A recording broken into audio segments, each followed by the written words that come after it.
Well, welcome back to Press Pass Daily here on My 18. It's time for our Going Green segment, brought to you by Graf Chevrolet. 100 years in the automobile business. Stop and see Matt and Mark and Greg on West Grand River in Okemos, as Joe Rexroad did recently to pick up his new vehicle. Go Green, go Graf. After watching them on film, they're a great team. And they stand in the way of Big Ten championship. They stood in the way last year and we failed. And so does that make them a rival? It makes them, in the way of something that we all want, and that's Big Ten championships. There you see Ohio State coach Urban Meyer talking about Michigan State, last year's Big Ten championship game. He has not lost a Big Ten regular season game, tying the conference record 20 in a row, but the one game he's always going to want back is that one in Indianapolis, Graham. Oh, no doubt. I mean, they did lose 3 in a row, and they lost that game, the bowl game, and then I guess not the 3 in a row, but 3 out of 4, the Virginia Tech game. Right.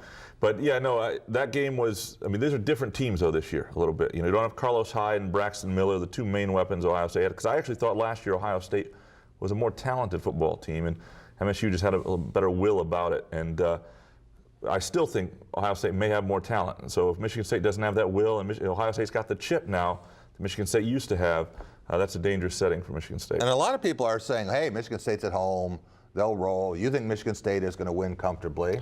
Yeah, I do. I mean, because they're so good at home. It's Saturday night, and the thing about Ohio State is I'm not sold on them yet because they haven't played anybody. Not only they haven't beaten a ranked team, they haven't played a ranked team. So I think this is going to be a pretty good wake-up call for them in terms of the competition they're playing against.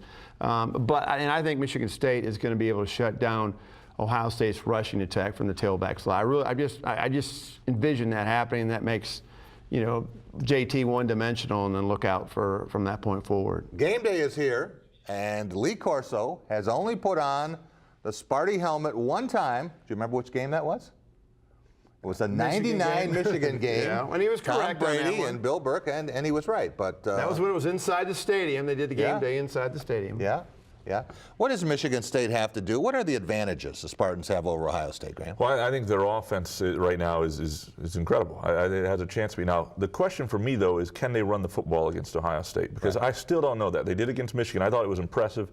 That was the best they've looked is a running game. But Ohio State's a little bit of a different animal up front. And that's where I still question the offensive line in that running game a little bit when they have to get yards.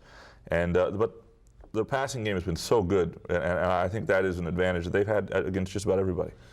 You saw the Penn State-Ohio State game. Did that give you some pause about the Buckeyes? Well, yeah, on the road. They're pretty tough at home other than the Va Tech game. But, Penn State's not a very good football team. They just struggled against Michigan. So that kind of opened my eyes. The thing about Ohio State, though, kicking. They have a pretty good field goal kicker. Michigan State. Now, you think it's going to come down to a field goal or a touchdown, something along those lines. It could. I think it'd be a one-touchdown game. Right. A field goal could come into play, and then you got to look at. And it was the same weekend. The way I viewed Ohio State after they just destroyed Maryland, they're rolling along, and then there's a weekend where Maryland gets destroyed by Wisconsin, and Ohio State struggles at Penn State, and you start to think, wait a sec. So I think the way we view Ohio State has changed that weekend a little bit, and I think there is some doubt right now. And I think the way we view Michigan State is a little skewed.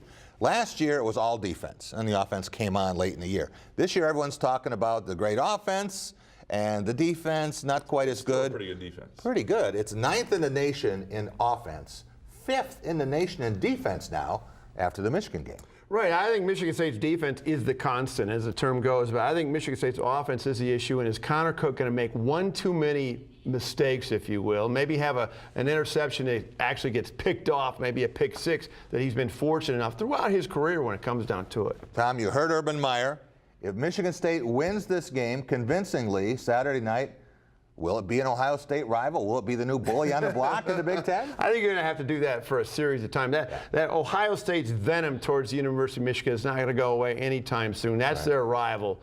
Michigan State's going to have to really get their snarl. The question will become is what do the players think the rivalry is? Alumni can think all they want, but it's who on the field. And if you're 17 years old and it's been a long time since Michigan was competitive, that may change. Yeah, if their dreams are dashed by Michigan State again, and the Michigan-Ohio State game hasn't been quite the same, other than the Classic in 2006, 1 versus 2, then maybe they will start to think of Michigan State that way. We'll be right back. We're going to talk about University of Michigan football. Our Out of the Blue segment coming up next. Press Pass Daily on My 18.